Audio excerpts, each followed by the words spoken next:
Vico Uruguay, líder en biología molecular, auspicia y apoya la difusión de los principales contenidos de Sobre Ciencia. www.vico.com.uy. Seguimos hablando de agua en Sobre Ciencia, del agua que está corriendo por la red domiciliaria en Montevideo en este momento, por otras aguas que pueden estar al alcance o no. Vamos a meternos en eso también y seguimos contando con el soporte de una buena parte del cuerpo docente de Facultad de Química, representados ahora, les agradecemos muchísimo que estén acá, por la doctora Alexandra Sisto, por la doctora Valerie Bull y por el ingeniero, doctor ingeniero Ricardo Facio. Bienvenidos, gracias por acompañarnos en Sobre Ciencia. Gracias. Alexandra, tú eres la directora, la encargada de la unidad de análisis de agua de Facultad de Química, como hablábamos más temprano con Álvaro Mombrú, desde hace casi 20 años. Tiene a su cargo el control del monitoreo del agua. ¿Cómo están? Sabemos que hay cosas que se pueden decir y cosas que no se pueden decir por el vínculo que tienen con la URSEA, pero ¿qué es lo que sí se puede decir del estado del agua que hoy está saliendo por las canillas en la capital? Primero quiero hacer una puntualización, que es que nosotros no tenemos a cargo el monitoreo del agua de red distribuida por OCE, y la capacidad de fiscalización. La potestad de fiscalización es de la URSEA. Lo que nosotros le brindamos a través de este convenio a la URSEA es sí la posibilidad de tener un monitoreo propio, independiente del prestador, a la URSEA. Ejecutamos el plan de muestreo que la URSEA nos indica con el objetivo de fiscalización que ella tiene.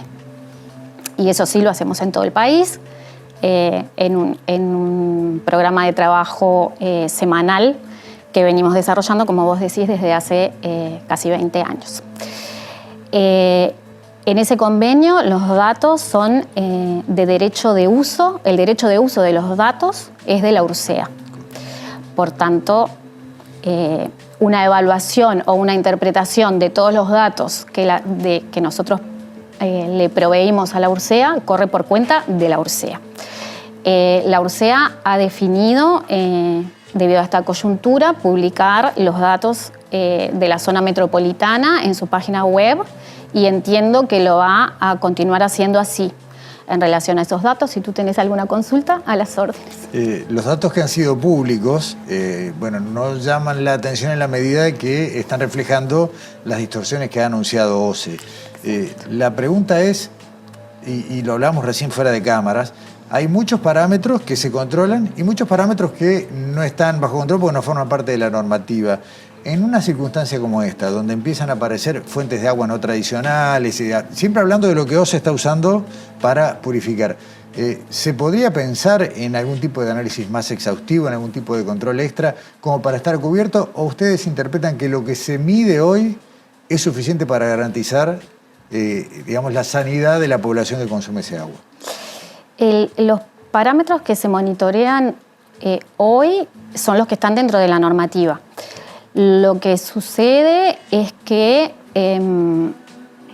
lo que la URSEA hace, su plan de muestreo es un plan de muestreo que está basado en información y lo que se buscan son los posibles incumplimientos de aquellos parámetros que se controlan, los que por alguna causa pueda tratarse de un incumplimiento.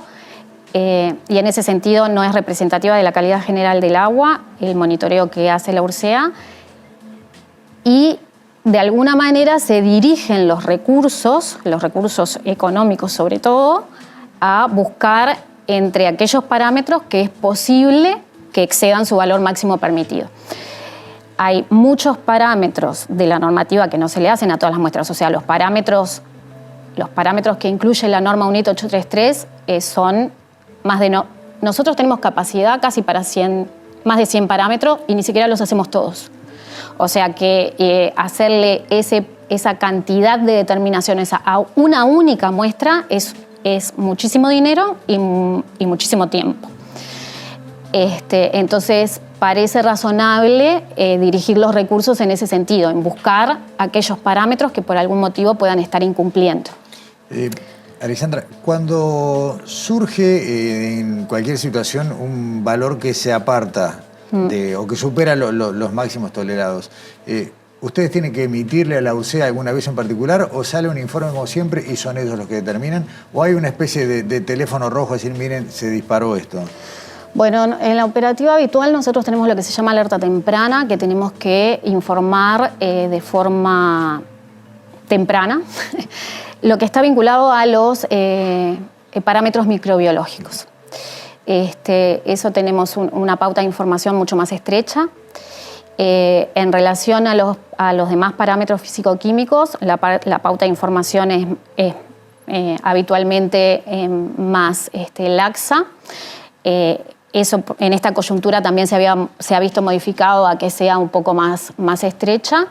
De todas maneras, sí, nosotros, no es un teléfono rojo, pero sí podemos dar pautas de esta muestra arrojó tal valor, pero la potestad de fiscalización es de la URSEA. Correcto. Dentro de este escenario, voy a ir cambiando un poco, llevando la conversación a otros lugares, salimos desesperadamente a buscar agua.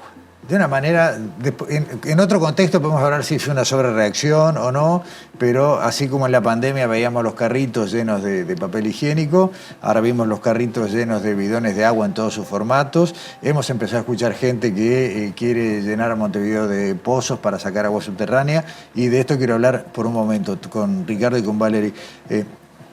Toda esta epidemia de envases, y me voy a permitir decirlo así porque si ya de por sí tenemos un problema no muy bien resuelto en Montevideo y en Uruguay con los envases descartables, ahora vamos a tener todavía un problema más serio. La Intendencia está generando acciones para tratar de captar los envases vacíos que van a surgir, pero ¿debería preocuparnos esto también, Ricardo? Y hablamos de este concepto de microplásticos que se nos está haciendo familiar más recientemente. Sí, totalmente. Ya de por sí tenemos una clara preocupación por todo lo que es la utilización de envases de un solo uso que eventualmente pueden llegar a ser reciclables, lo cual es cierto, pero estamos viendo justamente un incremento, como fue en su momento en la pandemia, el uso de mascarillas y demás, que muchos aspectos que, digamos, los gobiernos y la sociedad fueron avanzando en tratar de transitar y dejar los plásticos de un solo uso.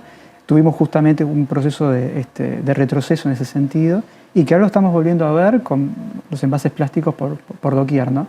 Si bien obviamente tenemos una reglamentación que no está del todo operativa, que de alguna manera procura o pretende avanzar hacia la potestad de poder recolectar, procesar y adecuar ese residuo para un nuevo uso, que en algunos casos puede ser hasta incluso de carácter de uso alimentario, estamos fallando en esa primera etapa de recolección. Hay capacidades, pero no se están procesando al nivel que eso tiene. Y aparte, el no poder procesarlo puede llegar a llevarnos a otro tipo de problemáticas, como es el trabajo con los microplásticos, digamos. Todo lo que es el proceso, el desecho de plásticos de mayor tamaño que se empieza a fragmentar. Hay polímeros que ya de por sí son pequeñitos, por debajo de 5 milímetros, se cataloga como microplástico, de 5 hasta 1000 nanómetros aproximadamente. Pero bueno, el propio proceso de reutilización, un residuo plástico que está en la calle, que va a un corriente de agua, que puede ser un río o puede ser justamente una disposición final, puede llegar a empezar a generar otro tipo de problemáticas que hoy por hoy no están contabilizadas, pero bueno, la Organización Mundial de la Salud ha elevado toda una serie de información respecto a, bueno, hay que empezar a tener un foquito un poquito más claro acerca de este tipo de materiales que no están del todo ensayados, que no están del todo entendidos y que eventualmente podrían llegar a generar una problemática futura. En general pensamos que los microplásticos se acumulan después de mucho tiempo en océanos, en grandes superficies de agua, y en realidad no es correcto. Pueden aparecer también en cursos someros, en tierra firme, digamos. O incluso también, no es una cuestión tampoco de llamar demasiado la atención, pero hay estudios que muestran que la cantidad de microplásticos por litro de agua potabilizada es aproximadamente 60 veces menos de la que se puede llegar a encontrar en una botella plástica. ¿Por qué? Porque el envase plástico de por sí, los sellos, el plástico de alguna manera sufre todo un proceso de tensión y de estrés, puede liberar plásticos a su interior. Entonces, si bien obviamente no podemos comparar lo que es la cantidad de plásticos, un corriente o una exposición final, si vamos a comparar en agua lo que es potabilizada y agua que es envasada, hay diferencias significativas. El uso del propio recipiente plástico que de alguna manera arroja y puede incrementar la cantidad de plásticos y nanoplásticos en su interior. Perdóname que te haga repetir, pero quiero pasar en limpio. ¿Un recipiente plástico puede desprender microplásticos hacia el interior de lo que contiene? Sí. Obviamente que las cantidades de las que estamos hablando son inferiores, pero estamos hablando de un recipiente para un elemento de uso primordial que podemos llegar a tener. Sí, pero estamos en este momento de altísimo uso y demanda. Exacto. Alexandra, ¿se controlan los microplásticos? ¿Está dentro de la normativa en No nuestro está país? dentro de la normativa de la UNIT 833. Europa los está incorporando para el 2026. Bien, o sea que podemos estar, como decías vos recién, no sabemos, ¿no? Hay un interés en profundizar, pero en realidad desconocemos por completo cuánto microplástico estamos consumiendo, y de todos modos creo que entendí también que el agua de red es mucho menos posible que tenga microplásticos en menor cantidad que el agua embotellada.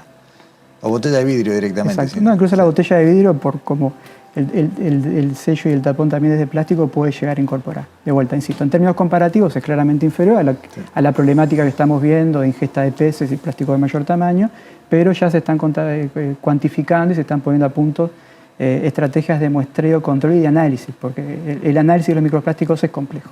Pero bueno, a nivel de la UDELAR estamos conformando un grupo interdisciplinario, Centro Universitario Regional Este, Facultad de Química y otros investigadores, Facultad de Ciencias, para tratar de establecer metodologías y capacidades tecnológicas que tenemos hoy por hoy que podrían eventualmente ayudar a entender y a cuantificar adecuadamente este tipo de residuos. Alguien que está mirando el programa dirá, bueno, con el agua de red ya sabemos más o menos cuáles son los problemas. Acabo de enterarme que con el agua de embotellada tengo otro tipo de problemas que no tenía a la vista. Hago un pozo. Y ahí, Valerie Bull, hace muy poquitos días tomé un taxi, el taxista me decía, Montevideo está lleno de agua subterránea, esto se podría solucionar con una buena búsqueda. ¿Es tan fácil? Bueno, existe como el imaginario de que el agua subterránea es un agua más pura, de mejor calidad que el agua de río, por ejemplo. Y en cierta parte es cierto, porque es un agua que está más confinada, ¿sí? Subterránea, protegida por ciertas formaciones geológicas, pero esas mismas formaciones geológicas que están en contacto con el agua van a aportarle algunos minerales a esa agua. ¿Por qué? Porque el agua es un muy buen disolvente y al estar en contacto esa agua con las rocas en ese medio subterráneo, pueden esas rocas ir disolviéndose y tenemos, por ejemplo, uno de los minerales, uno de los elementos que puede aparecer en el agua subterránea es el arsénico. Cuando uno dice arsénico, enseguida piensa en algo que no es bueno para la salud, y es cierto porque el arsénico es un cancerígeno probado. Pero el tema, como todo, es en qué concentración, en qué niveles lo podemos encontrar en las aguas subterráneas. Para saber en qué niveles lo encontramos, tenemos que hacer estudios. En Facultad de Química estamos haciendo estudios, tenemos proyectos, hemos tenido proyectos, tenemos proyectos al día de hoy en marcha que buscan justamente conocer cómo podemos predecir, digamos, cuando uno va a hacer un pozo, a qué profundidad lo tiene que hacer para que el nivel de arsénico sea menor. Qué factores hacen que esa disolución de los minerales de arsénico en el agua se vea favorecida o no. Bueno, tenemos un proyecto en marcha, también interdisciplinario, en este caso con investigadores de Facultad de Ciencia, con geólogos, con también investigadores de la Regional Norte de Salto, para ir conociendo un poco más. Se está trabajando desde el año 2007 en distintos temas relacionados con el agua subterránea y el arsénico. Pero es algo que es de relevancia. Tenemos varias tesis de posgrado también en curso en la temática y conseguimos financiación a veces para revisar ciertas partes de la investigación, pero sería interesante poder tener más continuidad para seguir investigando aún más este tema. Muchísima gente, tanto, sobre todo en el interior, pero ahora también en Montevideo, hace un pozo, el agua sale a la vista transparente y ya confía en eso. ¿Qué consejo se le puede dar y qué asesoramiento? Por un lado el consejo y por otro lado, ¿a dónde puede ir para saber si ese agua que se está obteniendo es potable? Bueno, en nuestra Facultad de Química existe dentro de la unidad de asesoramientos la forma de dirigirse a llevar muestras que en definitiva pueden ser derivadas parcialmente de pronto a la unidad de análisis de agua o al lugar que corresponda. Pero todo eso lleva un costo asociado. Claro. También hay distintos organismos privados que pueden analizar el agua. Nosotros, en el marco de lo que me compete a mí de proyectos de investigación, si surge alguna inquietud en alguna zona en particular, podemos intentar, en el marco de algún proyecto de investigación, dar respuesta, por ejemplo, en este caso, al contenido de arsénico en esas aguas. Claro, pero es importante aclarar que no hay una ventanilla No. en facultad o en ningún organismo que diga, bueno, hice un pozo, sale este agua, quiero saber si la puedo tomar. Lo cual, tal vez haya que pensar eso en un futuro. No, además, pero, como decía Alexandra, para saber que el agua sea potable, tenemos que hacer muchos parámetros. El arsénico es uno más. Claro. Y hay muchos pozos que nosotros hemos analizado en el marco de proyectos que nos dan no detectable el contenido de arsénico. Pero Hay podemos algunas tener zonas que sí. microbiológica, por ejemplo. Podemos tener también contaminación microbiológica. Nosotros hemos ido a lugares en el marco de proyectos que vemos el ganado alrededor mismo del pozo. Ese ganado, evidentemente, sus desechos van a estar en el suelo, después va a llover, el agua subterránea tiene contacto con la lluvia y la lluvia va a arrastrar esos residuos y seguramente, o puede ser probable, que esa agua sufra contaminación microbiológica. También en el caso de fosas sépticas muy cercanas a la perforación. O sea, vengo a hablar un poquito del tema del arsénico, pero sería un tema más a tener en cuenta junto con otros parámetros también de relevancia cuando uno hace un pozo y va a tomar el agua. El tiempo se nos voló y creo que quienes están mirando y demás deben tener un montón de preguntas. Creo que esta entrevista se va a repetir con algunos en otros formatos porque hay que seguir con este tema. Pero yo me quedo en lo personal con un mensaje. Hablamos del agua de red, hablamos del agua embotellada, hablamos del agua subterránea y podríamos buscar otras formas. Lo que está arriba de la mesa es que hay que cuidar el agua. O sea, como decíamos en el arranque del programa, vivimos de espaldas al agua, abrimos la canilla y sale y ya con eso nos damos por satisfechos. De hecho, estamos en un grave riesgo porque en realidad no se nos va a acabar el agua. El Río de la Plata es inagotable. Se nos acaba el agua en estado como la podemos potabilizar, en un montón de... Pero podemos caer en esto. Es decir, bueno, hago un pozo y saco agua, compro el bidón, la DOCE no está tan mal. El consejo final es ese, ¿no? Sí. Sobre todo y primero que nada, cuidemos el agua. Les agradecemos muchísimo a los cuatro, sumo al decano también a este agradecimiento, Alexandra Sisto, Ricardo Facio y Valerie Bull, muchas gracias por venir a Sobre Ciencia y bueno, seguiremos consultándonos, ojalá que sea con mejores noticias. Sí, gracias a ustedes. Gracias. Pausa y ya continuamos en Sobre Ciencia.